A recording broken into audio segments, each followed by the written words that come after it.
OPEC, the world's biggest oil cartel, is collapsing. Could we be witnessing the end of the petrodollar? Have Beijing and Moscow finally gotten their wish? Welcome to America Uncovered. I'm Chris Chappell. Folks, the world is changing fast. Resource wars, nuclear proliferation, environmental disaster, and financial chaos are reshaping life as we know it. Sometimes it feels like we're inching closer and closer to the end times. And that's why you should probably start preparing now for the apocalypse with this book, The Four, Illustrated Survival Guide to 4 Apocalypses. Imagine 4 different ways humanity screws up, beautifully illustrated. It gives me hundreds of practical tips on how to do things like build a fish trap for when sea levels rise due to global warming, or build an ice cape to survive the ice age if the scientists are wrong about global warming. And in the likely event of a zombie apocalypse, it shows you how to build this handy-dandy doomsday truck fortress. Don't forget the death spikes! Look, whether you're buying this for a loved one or for yourself so you can dominate the planet after the end of civilization, buy this book. It's so good you'll practically be hoping for the end of the world. So click the link below or scan the QR code to buy this book. Make sure to apply my promo code UNCOVERED4BOOK for a special discount. Remember, after the apocalypse, your money won't be worth squat, so you might as well spend it now on something useful. Now on with today's story. On Tuesday, the United Arab Emirates announced that it would be quitting the OPEC oil cartel after nearly 60 years of membership. This is massive. For more than half a century, OPEC, the Organization of Petroleum Exporting Countries, controlled more than a third of the world's oil supply. But now that cartel may be disintegrating in front of our very eyes. Could this be the end of OPEC, the global trade regime that's defined politics and diplomacy for more than 80 years?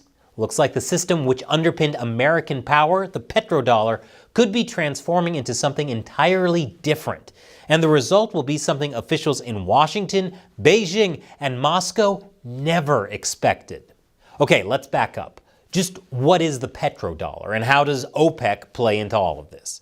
Let's take a look back. It's February 1945. World War II was winding down.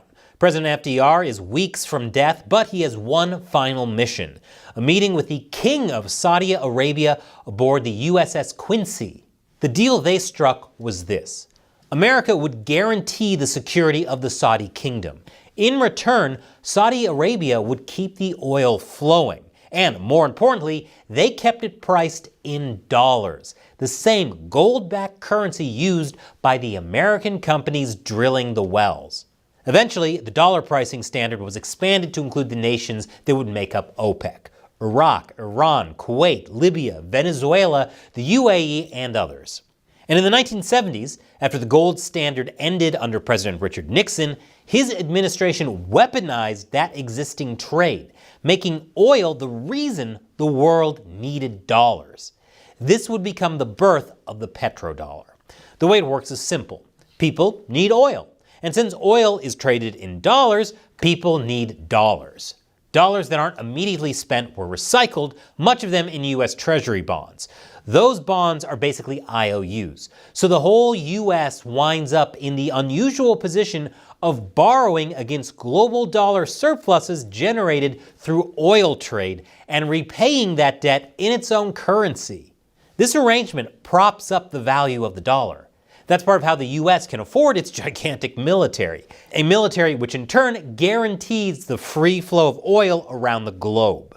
As long as every barrel of crude is priced in U.S. dollars, the world has little choice but to hold dollars, use dollars, and play by American rules. This arrangement, the petrodollar, is part of the invisible architecture of American power. Though the system does come with some risks.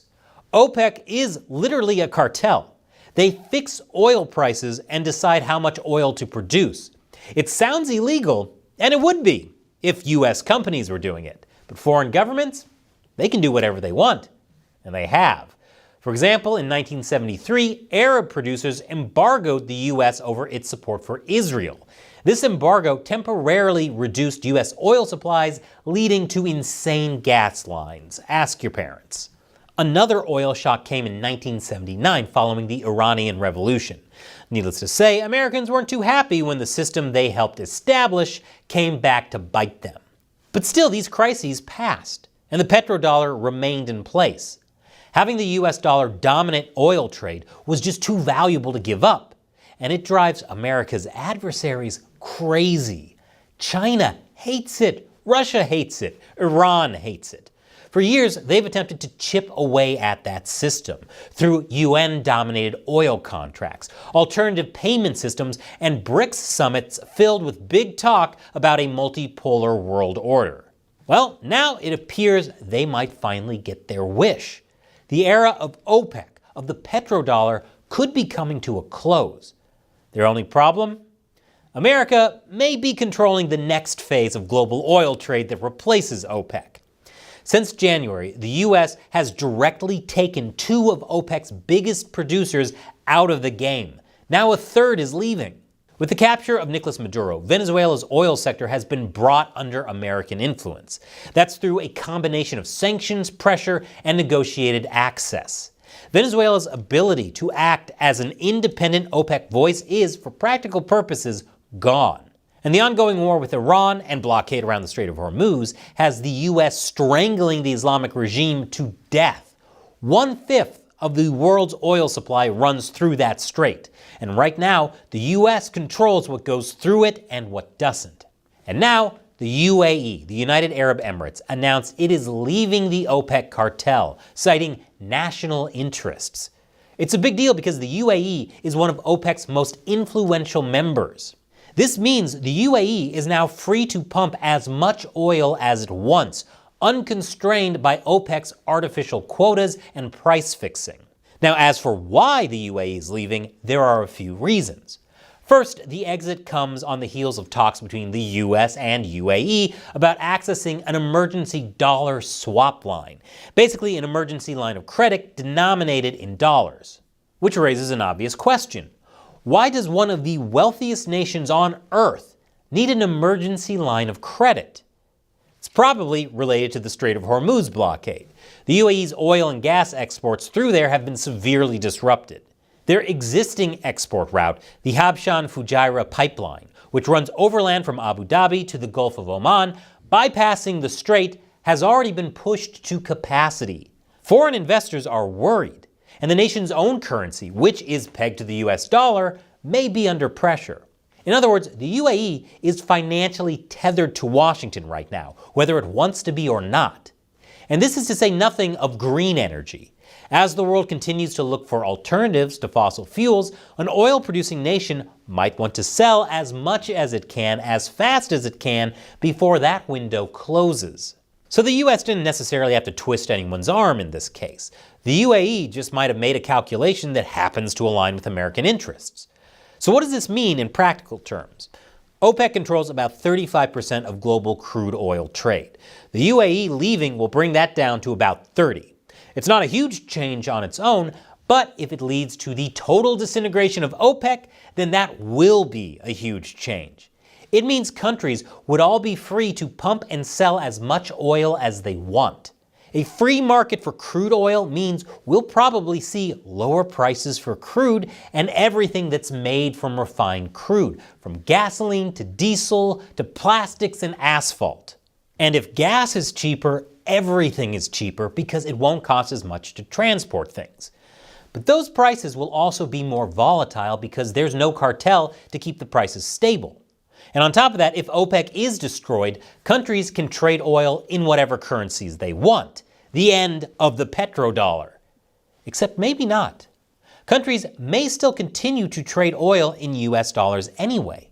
Most other goods are already traded internationally in US dollars. That's because the dollar is stable and reliable and can be moved freely.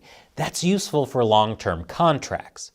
So what do China and Russia think about the UAE leaving OPEC? It may turn out to not be in their favor. If the U.S. controls crude oil in Venezuela and Iran, then OPEC's diminishing power will be partly replaced by even more American power. And that will make Xi and Putin sad. What do you think? Leave a comment below. I read as many as I can.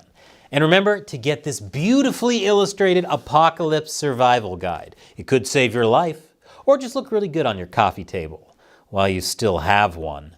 Click on my link below to order your copy. Once again, I'm Chris Chappell. Thanks for watching America Uncovered.